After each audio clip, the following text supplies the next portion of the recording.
تعالیٰ نے معراج کے سفر کو جو شروع کیا قرآن کے اندر فرمایا سبحان الذی اسریٰ بعبدہ لیلا، اللہ نے پہلے لفظ سبحان لایا۔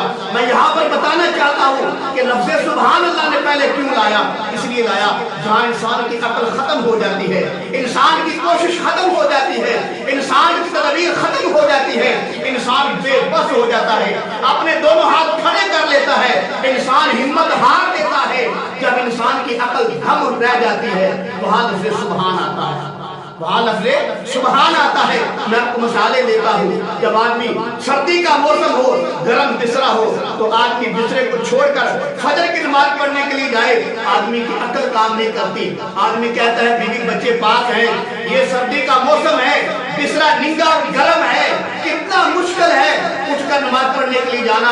اگر گرمی کا موسم ہے تو اے سی لگا ہوا ہے تو کتنا مشکل ہوتا ہے کہ اے سی کا کمرہ چھوڑ کر آدمی نماز پڑھنے کے لیے جائے۔ بات تو ویسے ہی نماز نہیں پڑھتے، اللہ معاف فرمائے کئی بہانے لگا دیتے ہیں، بیمار ہوں، یہ ہے وہ ہے فلاں ہے۔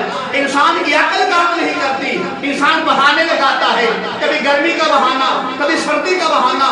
انسان کی عقل جب کام نہیں کرتی وہاں لفظ سبحان آتا ہے۔ جب انسان نماز پڑھتا ہے تو اس کی بھی ابتدا اللہ نے سبحان سے کی ہے۔ انسان کیا کہتا ہے نماز کے شروع میں؟ سبحانک اللہم و بحمدک۔ انسان کی جہاں عقل نہیں کام کرتی وہاں لفظ سبحان آتا ہے۔ تو میں آپ کو دوسری مثال دیتا ہوں، جہاں انسان کی عقل ختم ہو جاتی ہے وہاں لفظ سبحان آتا ہے۔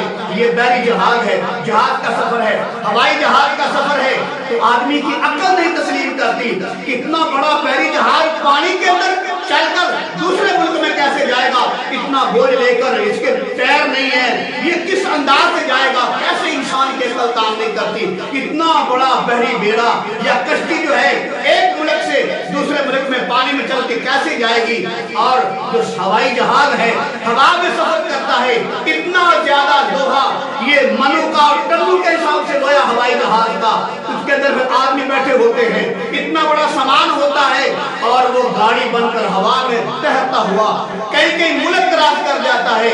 انسان کی جب عقل کام نہیں کرتی کہ یہ کیسے ہو سکتا ہے، تو جب انسان سفر کرتا ہے تو سفر کی دعا کیا ہے؟ سبحان الذی سخر لنا۔ یہاں بھی اللہ لفظ سبحان لایا۔ جب انسان کی عقل کام نہیں کرتی اللہ لفظ سبحان کو لاتا ہے۔ میں آپ کو ایک اور مثال دیتا ہوں، یونس علیہ السلام جب مچھلی کے پیٹ کے اندر گئے تو 4 اندھیرے تھے، پانی کا اندھیرا الگ، گہرائی کا اندھیرا الگ، مچھلی کے پیٹ کا اندھیرا الگ، رات کا اندھیرا الگ۔ 4 اندھیروں کے اندر انسان کی عقل کام نہیں کرتی کہ انسان بچ جائے گا، کیا انسان زندہ رہے گا، کیا انسان کو کون بچائے گا۔ جب انسان کی عقل کام نہیں کرتی تو وہاں بھی اللہ نے لفظ سبحان لایا ہے۔ اللہ کے پیغمبر نے مچھلی کے پیٹ کے اندر کیا دعا کی؟ لا الہ الا انت سبحانک، اے اللہ تو پاک ہے، تیرے سوا کوئی معبود نہیں۔ تو معلوم ہوا جہاں انسان کی عقل دھم رہ جاتی ہے وہاں لفظ سبحان آتا ہے۔ میں آپ کو ایک اور مثال دیتا ہوں، 29ویں پارے کا واقعہ سورہ قلم ہے۔ 3 بھائی تھے پہلے وقتوں میں، تو ان کا باپ جو ہے اس کا بڑا باغ تھا۔ جب وہ باغ کا پھل آتا اس کے پھل کے 3 حصے کرتا، ایک اپنے گھر رکھتا، ایک مسکینوں غریبوں کو دیتا اور ایک رشتہ داروں کو بانٹتا۔ جب ان کا باپ مر گیا اور بیٹے جوان ہوئے تو بیٹوں نے مشورہ کیا کہ ہمارا باپ تو اللہ معاف فرمائے پاگل ہے، دماغ خراب ہے، ایسے لوگوں کو وہ تقسیم کر دیتا تھا، ہم تقسیم نہیں کریں گے، ہم سارا مال اپنے پاس رکھیں گے تاکہ ہم امیر بن جائیں، ہم مالدار بن جائیں۔ ہمارا باپ غریبوں کو دیتا تھا، مسکینوں کو دیتا تھا، رشتہ داروں کو دیتا تھا، مال کم ہو جاتا تھا، لہذا ہم سارا مال جو ہے اپنے پاس رکھیں گے، ہم غریبوں کو نہیں دیں گے تاکہ مالدار بن جائیں۔ اور یہ مشورہ کر کے یہ گندی سوچ لے کر جب اپنی پیاریوں کے اندر گئے تو وہاں دیکھا تو سارا باغ جل کے راکھ ہو گیا۔ پھر کہنے لگے سبحان ربنا انا کنا ظالمین، اے اللہ تو پاک ہے، ہم ہی ظالم ہیں۔ وہاں کیا کہا؟ سبحان ربنا، اے اللہ تو پاک ہے۔ میں نے پہلے کہا تھا جہاں انسان کی عقل کام نہیں کرتی ان کی بھی عقل کام نہیں کرتی تھی کہ ہمارا باپ ایسے لوگوں کو تقسیم کر دیتا ہے، صدقہ کرتا ہے، خیرات کرتا ہے، ہم غریب ہو جاتے ہیں، ہم نہیں کریں گے، ہم مالدار بن جائیں گے۔ جب ان کی عقل نے کام نہ کیا تو اللہ نے کیا فرمایا؟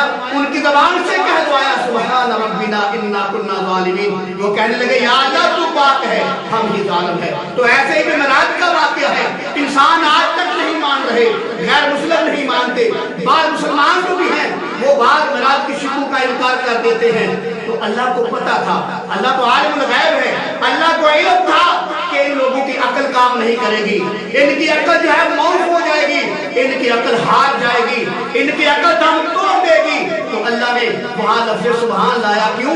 میں نے پہلے بتایا تھا جہاں انسان کی عقل کام کرنا چھوڑ دیتی ہے وہاں لفظ سبحان آتا ہے۔ تو انسان کی عقل نہیں مانتی کہ معراج جو ہے ایک ہی رات میں ساتواں آسمان کی سیر کر کے کملی والے کیسے آ سکتے ہیں؟ تو اللہ نے فرمایا تمہاری عقل نہیں مانتی، اس لیے اللہ نے فرمایا سبحان الذی اسری بعبدہ لیلا، پاک ہے وہ ذات جو اپنے بندے کو راتوں رات اپنے پاس لے گا۔